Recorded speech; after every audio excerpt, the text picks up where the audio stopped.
नमस्कार, मेरा नाम है ओपी वशिष्ठ। दी हरियाणा टॉक्स में आपका स्वागत है। आज हमारे खास मेहमान हैं मुख्यमंत्री के ओएसडी वीरेंद्र बड़खालसा। तो वीरेंद्र जी से हम बात करेंगे बलिदानी दादा कुशाल सिंह दहिया को लेकर। हर सवाल पे बात करेंगे, हर बिंदु पे बात करेंगे। वीरेंद्र जी, स्टूडियो में आपका स्वागत है। धन्यवाद जी। थोड़ा सा आप बताइए कि कुशाल सिंह दहिया जी है, आपके गांव से ही थे, आपके पूर्वज थे, तो उनका जो बलिदान था वो कैसे आया और आप लोगों को ये याद क्यों आया और कैसे आया? जी धन्यवाद। आज कई दिनों का सी थी आपसे इच्छा यहाँ बैठ के बात करने की। दूसरा, वो जो पिछला हमने कार्यक्रम किया था वो बलिदान दिवस था। वो बलिदान दिवस था और बलिदान दिवस का जो एक उद्देश्य था कि आपने एक बात कही कि आपको कैसे पता चला और ये क्यों मनाया। तो ये आज से 25 साल पहले उस समय की जो सरकार थी, चौधरी ओम प्रकाश चौटाला जी के मुख्यमंत्री, उस समय मुख्यमंत्री जी थे, उन्होंने दादा कुशाल सिंह दहिया के नाम से वहाँ पर एक बड़ा मेमोरियल, एक परिसर बनाया था। तो आज 25 साल पहले ये बात थी। और हमारी जहाँ तक बात है तो हमारे गांव में और आसपास के क्षेत्र में ये विषय जो था ना, ये एक ऐसा स्मृतियों का एक इतिहास है ये, जिसके अगर आप शायद अगर कोई तथ्य खोजना चाहोगे तो आपके कई प्रश्न उठ सकते हैं। लेकिन जैसे बड़खालसा जो गांव है, तो बड़खालसा गांव अपने आप में इसका एक दस्तावेज है। इसका बड़ खालसा यानी खालसा नु जिथे बढ़या गया, या बड़े खालसा या खालसा बढ़, खालसा को बढ़ाने के लिए।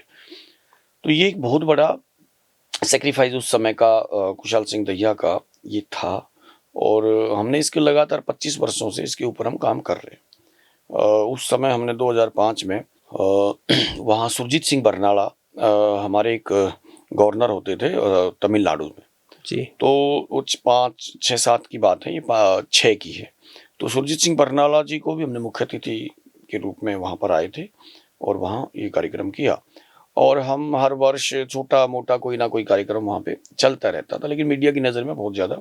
अब विकिपीडिया पे जाओगे तो एक 4 लाइनों का इतिहास मिलता है। दूसरा क्या है कि जब हम मान लो किसी चीज़ पर हमारा उस प्रकार की श्रद्धा का होना या हमारे मन में वो भाव पैदा होना कि उन महापुरुषों के प्रति, धर्म की संरक्षण जिन्होंने किया, उनके प्रति हमारी कृतज्ञता को दर्शाना और जताना, तो ये भाव भी चाहिए, साधन भी चाहिए।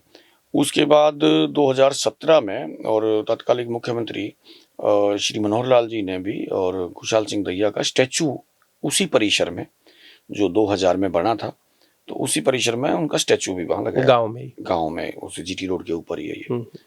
और दूसरा, फिर उसके बाद 23 में हमने जो भी हमारे दहिया गोत्र में जितने भी महापुरुष इस प्रकार के हुए, तो उन महापुरुषों में अपने कर्नल होशियार सिंह का स्टैचू लगाया था।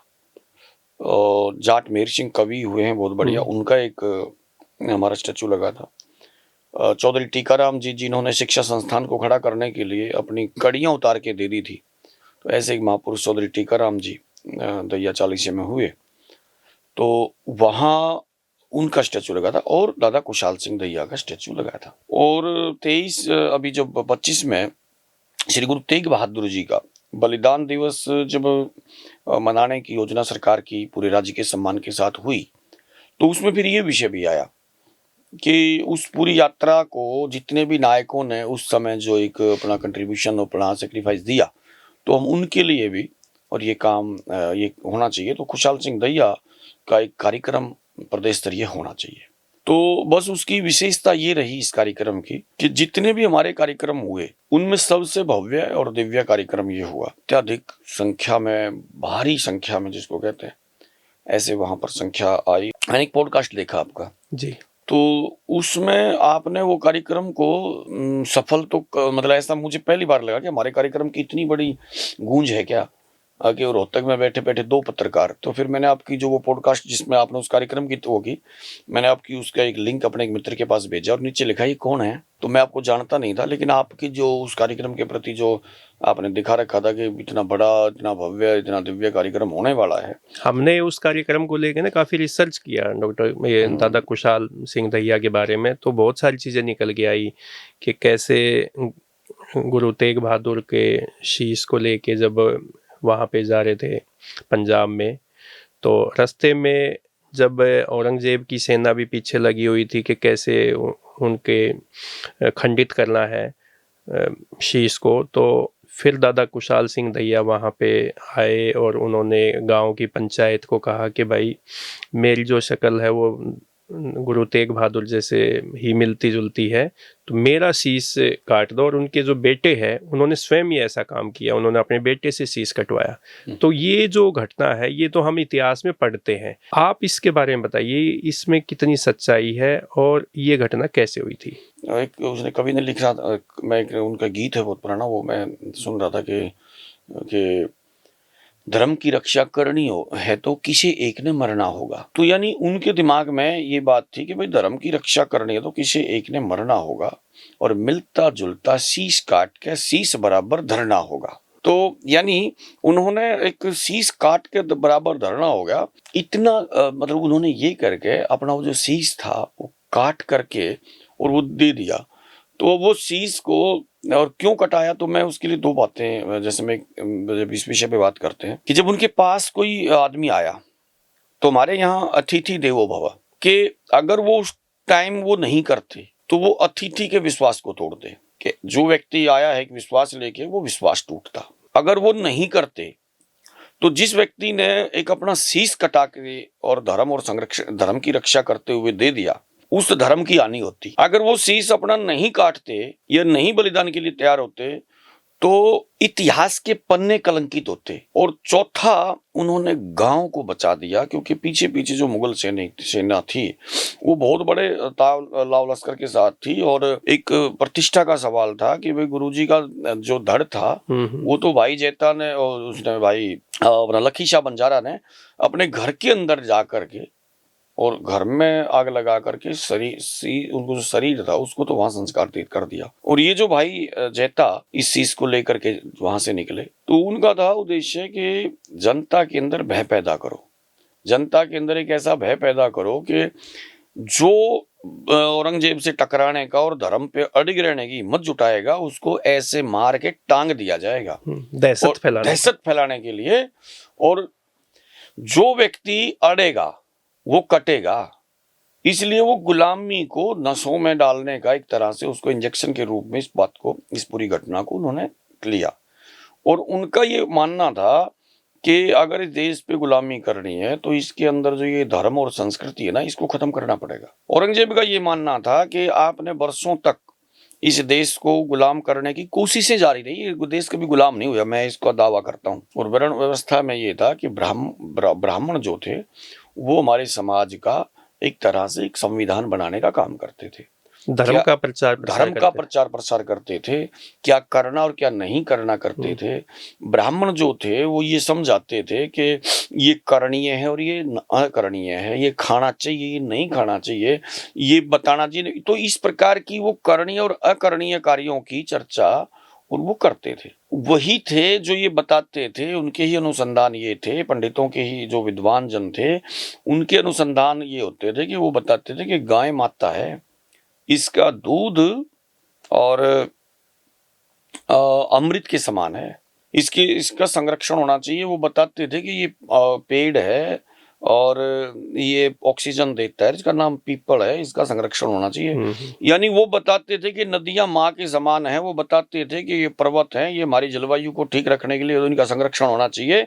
तो इस प्रकार से हमारे पूरे सिस्टम को चलाने का काम कोई वैश्य वर्ग था जो यहाँ अर्थव्यवस्था चलाता था। किसी भी युद्ध का जीतने का कारण कौन सा होता है, तो कारण ये होता है कि जब हम सब अपने मोर्चे पर लड़ते हैं, अपना मोर्चा जीतो और युद्ध जीतो। तो सब लोग जब हम अपने अपने मोर्चे पर खड़े थे तो हम लोगों ने ऐसे करके और अपना समाज का संरक्षण करा था। इसलिए औरंगजेब ने कहा कि इन पंडितों को मारो।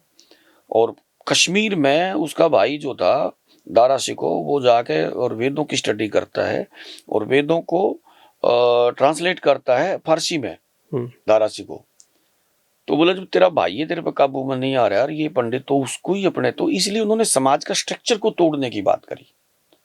और फिर उसके बाद वो जो पंडित कृपाराम जी थे, तो पंडित कृपाराम जी के नेतृत्व में और गुरु जी के पास वो दल आया और आकर के मिला। और गुरु जी ने भी कोई एकदम नहीं भर दी।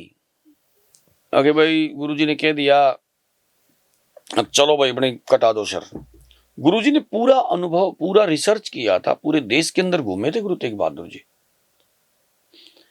आपका बंगाल क्या, आसाम क्या, यानी कोई क्षेत्र नहीं बच रहा था जहां गुरुजी नहीं गए। और पूरे देश की स्थिति को ध्यान में रखते हुए तब उन्होंने निर्णय लिया था कि किसी महापुरुष का बलिदान चाहिएगा, किसी सामान्य का बलिदान से भी काम नहीं, बलिदान से काम होगा, इसलिए महापुरुष का बलिदान चाहिए। जब 9 साल के गुरु बाल गोविंद राय ने कहते हैं कि पिताश्री आपसे बड़ा बलिदानी कौन, आपसे बड़ा महापुरुष कौन होगा, तो आपसे बड़ा महापुरुष कौन होगा, ये बात स्वीकार करके कहा कि ठीक है, कह दो औरंगजेब को। 4 महीने की यातनाएं झेली। और एक बात और मैं यहाँ पर करता हूँ, जब हम इनके सबके बैक में जाकर के देखते हैं तो जो लोग चले साथ में, तो सबसे पहला तो वो जो पंडित कृपाराम जी थे वो वहीं रह गए। और जब गुरु जी आए तो वो गुरु बच्चे का जो गुरु हमारे तेग गुरु गोविंद सिंह जी हैं, गुरु गोविंद सिंह महाराज जी हैं, उनके पालने का, लालन पोषण करने का, पालन पोषण करने का सारा काम पंडित कृपाराम ने किया था। उनको पढ़ाना, संस्कृत पढ़ाना, लिखाना, उसको युद्ध कला सिखाना, ये सारा काम पंडित कृपाराम ने किया। अब आप कल्पना करो कि गुरु तेग बहादुर जी कितना विश्वास पंडित कृपाराम पे कर रहे थे। अपने बेटे को उनको सब कुछ, सारे परिवार को उनके सुपुर्द करके आए थे। और उसने भी क्या किया, चमकौर की लड़ाई में गुरु गोविंद सिंह से पहले अपने प्राण दिए थे। यानी ये उसके बाद वो बच्चे जब आए, वो साथ में भाई दयाला, भाई सतीदास, मतीदास, ये सब भाई उदय, ये लोग आए। और दिल्ली में आकर के जब इन्होंने, तो पहला बलिदान भी भाई सतीदास, मतीदास, दयाला का हुआ। दयाला को पानी में उबालते में, गर्म तेल में, कढ़ाई में डाल दिया। एक ही बात थी कि धर्म छोड़ दे भाई। दूसरे को, एक को, सतीदास को आग में, रुई में लपेट दिया, मतीदास को काट दिया आरे से। तो ऐसे करके ये जो घटनाक्रम था। तो मैं यहाँ एक बार रुक की बात पूछूं कि क्या कोई जमीन के टुकड़े का झगड़ा था क्या? नहीं, वो तो धर्म और संस्कृति को बचाने के लिए वो लोगों ने बलिदान दिया। उन्होंने धर्म संस्कृति को, तिलक और जनेऊ की रक्षा के लिए, आज अगर कई बार मैं तिलक लगा दिया, टेढ़ा तिरछा तिलक हो गया, तो किसी ने कहा बोला जी तिलक फैल रहा है। मैं भाई फैलने दे तिलक ने, ये तिलक ऐसे नहीं लग गया था, सिर कटा रखे हैं जब ये तिलक और जनेऊ बच रहे हैं। तो बड़े बलिदान दे रखे हैं इस संस्कृति को बचाने के लिए। आज जो ये लोग वाहियातपने की बात करते हैं, तो इसलिए हर चीज का आधार ये भारतीय संस्कृति है। और इसको बचाने के लिए कुशाल सिंह जैसे और ऐसे अनेक महापुरुषों ने इसको बचाया है और संरक्षित किया है। तब जा करके आज बैठ करके हम इस तरह से और एक स्वतंत्र देश में यहाँ पर बैठे हैं। तो ये फ्री में नहीं बैठे। तो जो राज्य स्तरीय कार्यक्रम हुआ बलिदान दिवस दादा कुशाल सिंह दहिया का, उसको कहते हैं कि भाई हरियाणा की जो जाट है वो सरकार से नाराज है, तो जाटों को लुभाने के लिए ये इस तरीके के आयोजन किए जा रहे हैं। और साथ में पंजाब में अभी चुनाव होने वाले हैं 1 साल बाद। तो ये सब जो चीज़ें हो रही हैं, राज्य स्तरीय कार्यक्रम भी हो रहे हैं, बलिदान दिवस भी मनाए जा रहे हैं, मुख्यमंत्री जी बहुत दिनों से पगड़ी भी सिर पे पहन के घूम रहे हैं। तो ये सब कह रहे हैं कि चुनावी स्टंट है, ना कि ये हमारे जो इतिहास में जो बलिदान दिया है उनको याद करना होता तो पहले भी राज्य स्तरीय कार्यक्रम हो जाते। ये 11 साल बाद क्यों हुआ? नहीं, 11 साल बाद क्यों हुआ, आपको पीछे बता दें, 400 साल भी मनाया था। अब सिख धर्म का पीछे हमने गुरु जी की जन्म शताब्दी भी पानीपत के अंदर राज्य स्तरीय कार्यक्रम में, मनोहर लाल जी थे उस समय मुख्यमंत्री, वो तब वो भी मनाई थी। और अब जब 350 साल जो साल है वो आएगा ही, जो 25 नवंबर को, मतलब 2025 अपना 25 में, वो उसकी गिनती पूरी 2025 में हो रही है। अब इस बात का कोई उस समय पता था क्या कि उस समय पंजाब का चुनाव आएगा जी, और वो फिर उस समय हमारे हरियाणा के मुख्यमंत्री नायब सिंह जी होंगे, और फिर अगले चुनाव के तो यानी उनकी शहादत तब होनी चाहिए, ऐसा कौन सी है? तो देखो, मुझे नहीं लगता कि ये इस प्रकार की बातें, ये अंदाजा लगाना, मतलब मैं आपको इतना कह सकता हूं, क्या कोई भी देश, कोई भी समाज अपने महापुरुषों के गर्व और गौरव के बिना आगे चल सकता है क्या? ये तो संभव नहीं है। ये संभव नहीं है। दूसरी बात, मैं एक और गारंटी दे रहा हूं, ये सरकार ने, मैं दावे से कह रहा हूं, इस देश को आजाद कराने के लिए, इस देश को स्वतंत्र कराने के लिए, इस देश को बचाने के लिए कितने महापुरुषों ने अपने बलिदान दिए। भगत सिंह ने जरूरत थी क्या? ऐसे बढ़िया परिवार में पैदा हो रहा था, सारे के सारे अच्छी चीजें उनको प्राप्त थी और अच्छा पढ़ा लिखा युवा था, अपने बालक पाले है वो। सुभाष चंद्र बोस को आवश्यकता थी क्या इतने बड़े पंगे लेना? एक अधिकारी बनता, अधिकारी था वो, और वो अपना काम धंधा करता, अपने बालक पालता। अगर जीना ही, मैं तो आज मतलब मैं अपने कल बच्चों के साथ बैठा हुआ था और वो कह रहे थे कि भाई एक शब्द हमारे यहाँ चलता, रोटी कपड़ा और मकान, भाई जी। यही है आदमी का, मतलब इससे ज्यादा कुछ नहीं चाहिए। मैं तो ये तो अधूरा वाक्य है। तो मैं जैसे कई बार तुकबंदी करता हूं, तो मैं कल अपने लेटे हुए थे, बच्चे मेरे साथ थे, तो वो बोले रोटी व्यक्ति की आवश्यकताएं क्या है? तो बोले कि रोटी कपड़ा और मकान। ना, इसको और एनहांस करते हैं। बोला क्या? मैंने उसमें वो कहा कि मैं रोटी कपड़ा और मकान, अच्छी सेहत और सम्मान। मैं इसको ऐसा वाक्य बनाते हैं। ठीक है, रोटी कपड़ा एक चीज हो सकती है। रोटी कपड़ा मतलब कि रोटी कपड़ा और मकान, ये समृद्धि, यानी व्यक्ति को समृद्ध होना चाहिए ताकि उसको रोटी कपड़ा और मकान उसका अच्छा हो, अच्छी सेहत हो और समाज में सम्मान हो। अब ये कैसे होगा जब तक महापुरुषों का, हम कौन थे, हमारे महापुरुषों ने क्या किया? तो मैं ये मानता हूं कि जो हरियाणा सरकार ने जो योजना चलाई, महापुरुषों के सम्मान और उनके विचारों के प्रचार प्रसार की जो योजना पूर्व मुख्यमंत्री मनोहर लाल जी ने चलाई, ये योजना आजाद भारत की पहली योजना बननी चाहिए थी। दुर्भाग्य है कि सुभाष चंद्र बोस जैसे महानायक के चित्र को, एक स्टैचू को लगाने के लिए दिल्ली ने और 75 साल वाट दिखा दी। 75 साल के 76 77 साल में, और एक महापुरुष का दिल्ली के अंदर एक स्टैचू लगा, जबकि वो तो साथ के साथ लगना चाहिए था। हम जिनके कारण से आजाद हुए हैं, जिनके कारण से आज हम इस स्वतंत्र देश में सांस ले रहे हैं, उनको सबसे पहला नमन उनको चाहिए था कि नहीं चाहिए था? इस देश ने चाहिए देश के लिए, तो जिन्होंने बलिदान दिया। आज जिस प्रकार के महापुरुषों को आज जीवन देने का काम हो रहा है, ये शब्द जिन्होंने हमारे को जीवन दिया, हम उनको कौन है उनको जीवन देने वाले? लेकिन हमने कभी पन्ना खोल के नहीं देखा इस बात का। तो मैं तो ऋणी होना चाहिए इस हरियाणा को, पूर्व मुख्यमंत्री मनोहर लाल जी का, कि उन्होंने जड़ों की ओर लौटने का एक रास्ता दिखाया कि चलो जड़ों की ओर लौटो और जड़ों को सींचो ताकि ये मजबूती सदैव बनी रहे। तो दादा कुशाल दहिया का जैसे बलिदान दिवस मनाया, बहुत अच्छी बात है, युवाओं को पता चलेगा, प्रेरणा मिलेगी। लेकिन युवाओं से को समाज में लाभ क्या हो?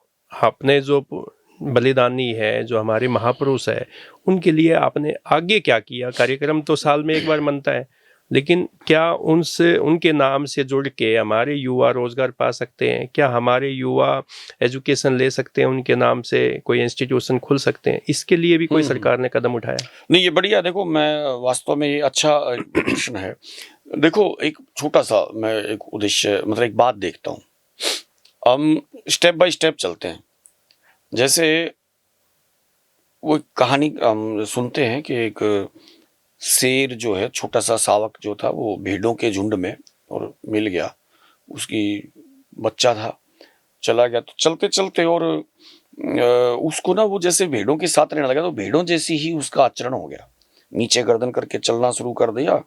लेकिन आहिस्ता आहिस्ता युवा हो गया, तो नेचर है उसकी, प्रकृति तो शेर जैसी थी, लेकिन डरपोक हो गया। तो उसको बताया गया, एक बार शेर ने हमला किया तो शेर ने देखा वो भी भाग रहा है आगे आगे, शेर की भूख मिल गई। बोले ये तो अपना बंदा है और ये भी ऐसे डर के भाग रहा है। उसने पकड़ा, बोला यार तू शेर बोला ना, तो मैं तो भेड़ हूं जी। तो दिखाया पानी में उसको कि तू क्या है। तो सबसे पहले तो उसने, उसके समझ में आया कि तू तो शेर है। तो उसकी भाव पैदा करना, तो इसलिए एक भाव पैदा क्या हुआ कि उसको हमने जता दिया कि तू शेर है। तो उसको ये फील आया है तू तो शेर का परिवार है। अच्छा, उसके बाद फिर अगला कदम, यानी हमने जो ये महापुरुषों के जो बताया कि ये जो धर्म और ये संस्कृति और ये देश बचाया है, तो ये फ्री में नहीं बचाया, इसके लिए प्राणों की आहुतियां दी हैं, तब जाकर के ये देश हमारा स्वतंत्र हुआ और बचा है। अब अगला अध्याय, क्या सब कोई प्राण देने पड़ेंगे क्या? अब किस बात के प्राण देंगे हम? तो एक समय होता है जब देश के लिए मरना होता है। आज फेज 2 में आ गए हम लोग। तो फेज 2 ये कहता है कि अब देश के लिए जीना है, और वो जिया कब जाएगा? जब अपने सारे अहंकार, अपने व्यक्तिगत लाभ सुख छोड़ करके और परहित में, राष्ट्र हित में अपने जीवन को होम करने के भाव से हम लोग काम करें कि हम गुरु तेग बहादुर जी से या खुशहाल सिंह जी से जो प्रेरणा वर्तमान में जो युवा लेता है वो ये लेता है कि एक समय था संस्कृति, देश और धर्म को बचाने का। आज इस देश को, धर्म को सम्मान और समृद्ध बनाने का दौर है। तो समृद्ध बनाने के लिए हमने क्या, हमारे पास योजना है। तो योजना में लास्ट मोड है मौत को वर्ण करना। इसलिए हम अपने देश को, उन महापुरुषों के सपनों को पूरा करने के, उन महापुरुषों का देश है ये, जिन्होंने ज्ञान हो, गुण हो, इस क्षेत्र में बहुत बड़ा काम किया। तो वर्तमान का जो युवा है वो देश के लिए जिए। अब देश के लिए मरने की आवश्यकता नहीं है। तो देश के लिए तो जब जिएगा ना, जब उसका पेट भरेगा, उसका परिवार का पालन पोषण होगा। बिल्कुल। तो इसलिए देश के लिए जिए। तो मैं तो इतना कह रहा हूं कि जैसे हमारे घर में खीर बनती है, हमारे यहाँ नवमी को खीर बनती है, तो हमारे यहाँ कोई दादा हुए होंगे नवमी वाले, तो उनके नाम से वो खीर हर घर में बनती है। उस खीर को वो नवमी वाला थोड़ी खा के जाता है, उस खीर को खाते तो हम ही हैं। तो इसलिए हम जो भी काम करें वो देश को समर्पित होकर करें। जब ये देश समृद्ध होगा तो सबको दाना पानी और रोटी कपड़ा और मकान की जो बात होती है वो परमात्मा देगा। दूसरा क्या है कि आप पूरे विश्व की अगर हम बात करते हैं तो भारत एक तेजी से बढ़ती अर्थव्यवस्था है कि नहीं है। पिछले इन 10-11 सालों के अंदर जिस प्रकार की शासन की योजनाएं आई और जो योजनाएं दिख रही हैं, ये बोल रहे हैं न्याय होता हुआ दिखना भी चाहिए। तो न्याय, विकास होता हुआ दिखना भी चाहिए। जब आप यहाँ बैठते हैं, रोहतक में आप लोग बैठे हैं और आपको चंडीगढ़ जाना पड़े तो आप टाइम भर के चले जाते हो चंडीगढ़। देश के अंदर ये विकास दिख रहा है कि नहीं दिख रहा है? और जब विकास दिख रहा है और देश की उन्नति हो रही है तो मैं अंत में एक प्रश्न उठेगा दिमाग में कि मैंने इस देश के लिए क्या किया। आज देश के अंदर अपॉर्चुनिटी के और हमारे पास बड़े भंडार हैं कि नहीं है? हमने उनको, मतलब कितने छोटे छोटे काम हैं। अभी हमने कल दादा खुशहाल Singh skill and economic development council करके एक छोटा सा उनके नाम से इनिशिएटिव हमने लिया है और हमने एक एंटरप्रेन्योर ट्रेनिंग सेशन का सेमिनार हमने किया डी क्रस्ट यूनिवर्सिटी के अंदर। और उस यूनिवर्सिटी के अंदर हरियाणा, पूरे हरियाणा के क्या देश के जाने माने रणनीतिकार हैं और बहुत बड़ा जिन्होंने काम किया, स्किल यूनिवर्सिटी बनाई। Shri Raj Nehru ji OSD to CM है मेरे साथ अपना CMO में। तो ऐसे व्यक्तित्व तो वहाँ पर पहुँचे और उन्होंने, जिन्होंने पलवल में देश की पहली स्किल यूनिवर्सिटी बनाई। तो स्किलिंग के लिए जिनका इतना बड़ा रिसर्च और शोध है पूरे भारत में, तो ऐसा व्यक्ति मुझे नहीं लगता कि और होगा। तो वो व्यक्ति वहाँ, उनसे उस कार्यक्रम का हमने उद्घाटन कराया। और मेरा दूसरा जो उद्देश्य है इस कार्यक्रम के पीछे का वो है कि ऐसे समाज के हीरो जिनको हम समाज, जिनकी चर्चाएं समाज में चलनी चाहिए, तो ऐसे काफ़ी सारे एंटरप्रेन्योर्स हमने वहाँ बुलाए और जिन्होंने ज़ीरो से उठ करके, ज़मीन से उठ करके और नए नए प्रकार के तंत्र, बड़ा अपना एक एंटरप्रेन्योर सिस्टम, एक एम्पायर उन्होंने खड़ा किया। ऐसे लोगों को हमने वहाँ पर बुलाया और हमने कहा कि बलिदान का जो परिभाषा है हमने वो बदलनी है। बलिदान से नहीं हटना, बलिदान तो देना पड़ेगा, तेज गति वही रखनी है, लेकिन बलिदान किस चीज़ का देना? बलिदान यहाँ हमने अपना उन भावों का देना जो देश को पिछाड़ रहे हैं। हमने उन विचारों को बलिदान करना है जो हमारे को आगे बढ़ने से रोक रहे हैं। इसलिए हम अपने देश के, तो वहाँ लगभग 125 की संख्या में एंटरप्रेन्योर्स उस कार्यक्रम में शामिल हुए। वो कार्यक्रम सुबह 10 बजे से लेकर शाम 5 बजे तक चला। उसके 4-5 सेशन उसमें रहे और उसका जो समापन सत्र था वो हरियाणा में माननीय मुख्यमंत्री जी के एडवाइजर टू CM की पोस्ट पे और फॉरेन कॉर्पोरेशन का काम देखते हैं पवन चौधरी जी, जिन्होंने विदेशों में काम धंधों की संभावनाओं पर और चर्चा की।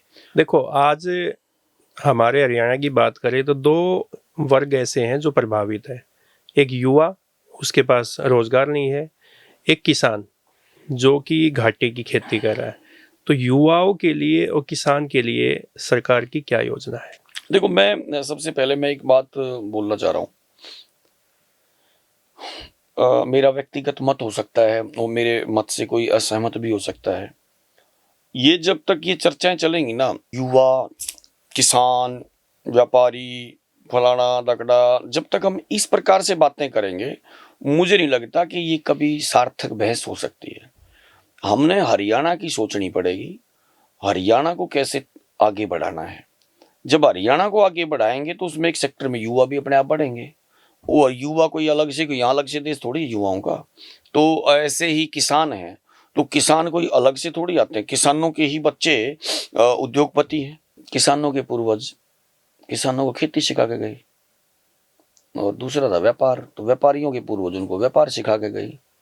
अब जो व्यापार वाले जो बंदे हैं, जिनके पूर्व व्यापार सिखा के गए, उन्होंने अपने व्यापार में रोज प्रयोग किए, रोज प्रैक्टिस की। कभी वो व्यापारी गांव में बसते थे, उसी गांव में, उसी बस्ती में, उसी प्रकार के सबके साथ रहते थे। उनको लगा कि अब गांव छोड़ देने चाहिए, अब यहाँ स्कोप घट रहा है। उन्होंने गांव छोड़ दिए और योजना बना के छोड़ दी, और सबको, वो रिश्तेदार उसको मदद कर रहा है, वो उसको मदद कर रहा है, और सभी लोग शहरों के अंदर आए। आज इस देश की अर्थव्यवस्था का बड़ा आधार वो वर्ग है कि नहीं है? आप उन किस वो जो व्यापारियों के वो जो व्यापारी हैं का परिवार है, आज उस देश की अर्थव्यवस्था को पंख लगाए कि नहीं लगाए? आज मान लो मैं बात करूं कि मैं एक छोटा सा इस बात को ना कनेक्ट करने की कोशिश कर रहा हूँ। एक व्यापारी है, देश गुलाम था, अंग्रेज इस देश के अंदर शासक थे, और गांधी जी ने एक आंदोलन चला दिया स्वदेशी का। और स्वदेशी का आंदोलन इतना प्रखर आंदोलन हो गया कि लोगों ने अपने कोट निकाल के, विदेशी कपड़े निकाल के फूकने जलाने शुरू कर दिए। तो वहां आपकी जो टीम है तो ये जो आप लोग यहाँ बैठे हो, तो अलग अलग टीम काम कर रही है कि नहीं कर रही है? मान लो मैं यहाँ पर आया तो एक ने चाय बोल दी, एक पानी ले आया, एक आपस में सारे कनेक्ट है ना एक दूसरे से, टीम है ये। एक ने अंदर ये सेट कर दिया, आप बैठे हो, तो ये जो सारी है ये टीम मिलके काम करी। तो एक व्यक्ति ने, एक व्यापारी ने, और ये सोचा बिरला जी ने कि देश में गांधी जी कह तो रहे हैं कि भाई स्वदेशी खड़ा करेंगे सिस्टम, और स्वदेशी के कपड़े पहनेंगे, अपने द्वारा निर्मित वस्त्र पहनेंगे, लेकिन लाओगे कहाँ से? अपना ब्योंत है क्या चरखे से? संसाधन तो नहीं है, संसाधन तो नहीं है। हमारे को जो साधन चाहिएगा, तो उसमें हमारे को वो तो 350 लाख यार्ड हमारे को तो कॉटन चाहिए, तब जाकर के देश में कपड़े पहनेंगे सब। और हमारा ब्योंत है अभी 140-45 यार्ड का। तो ऐसे करके, और उस व्यक्ति ने तुरंत प्लान कर लिया, और वो कई देशों में घूम के आया कि ऐसा कैसे होगा। पूरे विश्व में जाके उसने शोध किए, और इसका सब्स्टिट्यूट क्या हो सकता है, और तब जाकर के ग्वालियर के अंदर एक मिल डालते हैं, और देश 15 अगस्त को आज़ाद हुआ, और 25 अगस्त को मिल का उद्घाटन कर दिया, और फिर देश ने स्वदेशी कपड़े पहने। तो यानी हम अपने देश के लिए हम ही तो करने वाले हैं। हर आदमी, अब गांव के अंदर कोई युवा कहता है कि मेरे गांव में आज इतने प्लम्बर चाहिए, अब कितने प्लम्बर है गांव में, आप जाके देखो। जबकि सोचनी चाहिए ना उसने, कोई एक बंदा नहीं हो भाई इतने प्लम्बर चाहिए गांव में, तो इतने प्लम्बर को, यानी हम लोग अवसर पैदा करना, ये सरकार, अवसर देना ये सरकारों का काम है। तो अभी हम अपना जो पॉडकास्ट है खत्म करने से पहले का आखिरी सवाल है, हरियाणा सरकार गो ग्लोबल एक स्कीम लेके आई है, जो कि हरियाणा के किसानों को, उद्यमियों को तंजानिया में ज़मीन देना चाहती है, वहाँ पे निवेश करवाना चाहती है। तो ये कितनी ये संभव है, और ये क्या स्कीम है? देखो, संभावनाएं जब हम सारी दुनिया को ये मानते हैं कि बहुत एक छोटी होगी, कर लो दुनिया मुट्ठी में, रिलायंस के उसका ऐड आया था, और सच में दुनिया मुट्ठी में हो गई है। तो क्या तंजानिया और क्या छत्तीसगढ़? आप यहाँ से जब चलते हो गाड़ी में बैठ के, तो तंजानिया में भी वही 6-7 घंटे लगते हैं, और मान लो वहाँ से फ्लाइट से जाओगे अब तंजानिया तो 6-7 घंटे लगेंगे, और यहाँ से गाड़ी से जाओगे तो भी 10-12-15 घंटे लग जाएंगे, वही लगभग खर्च आने वाला है। तो हरियाणा सरकार ने, उस समय हमारी विदेश मंत्री होती थी सुषमा स्वराज जी, तो हमारे मुख्यमंत्री जी उनसे मिलने गए, और यहाँ तक भी हाल होता था कि विदेशों के अंदर किसी कोई मिस हैपनिंग हो जाती थी, किसी की डेड बॉडी लानी है, तो बड़ी एकदम लंबी प्रक्रिया में से गुजरना पड़ता था, और हालत बहुत खराब होती थी।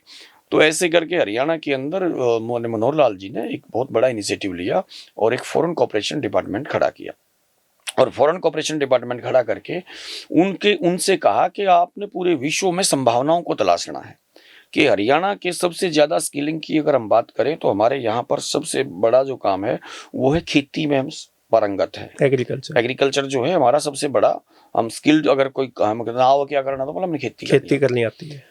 तो खेती हम लोगों ने करी, और तो हमने विचार किया, और ये ज़मीन हमारा औद्योगिक क्षेत्र बढ़ रहा है, ज़मीनें हमारी घट रही हैं, तो आने वाले समय में देश की जो खाद्यान्न की आपूर्ति है वो कहाँ से होगी।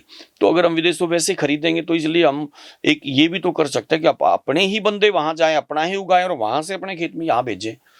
तो इसलिए योजना ये बनी कि विदेशों में संभावनाओं को तलाशना चाहिए।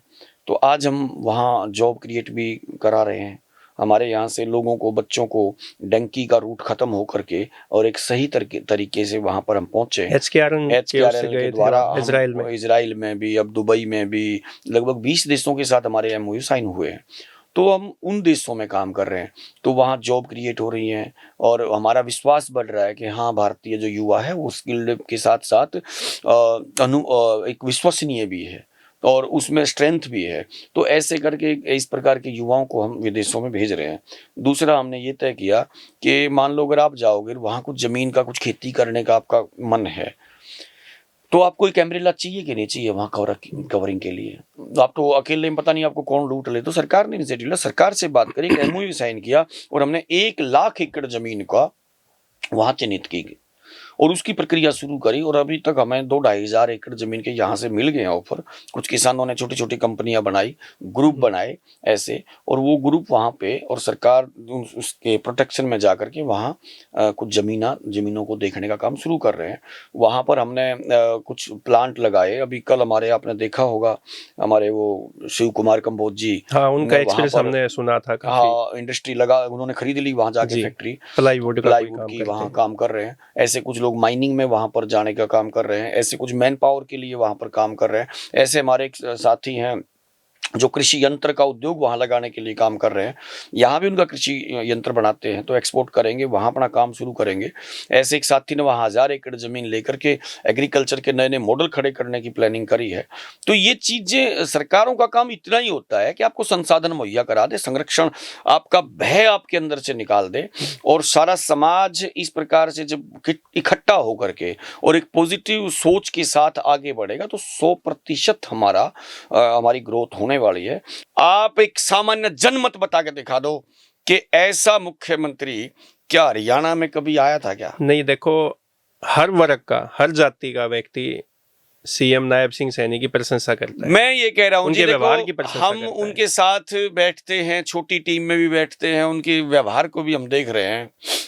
उनके मन में मतलब उसका खून का कण कण और समय का क्षण क्षण इस समाज के लिए देने वाले बंदे हैं, और 24 घंटे मतलब ये देखते हैं कि आम समाज का जीवन ही जी कैसे होगा। छोटी सी बात बताऊं, बोले ये दूध दिया होते हैं, अगर इसका एक्सीडेंट हो जाए रोड पे तो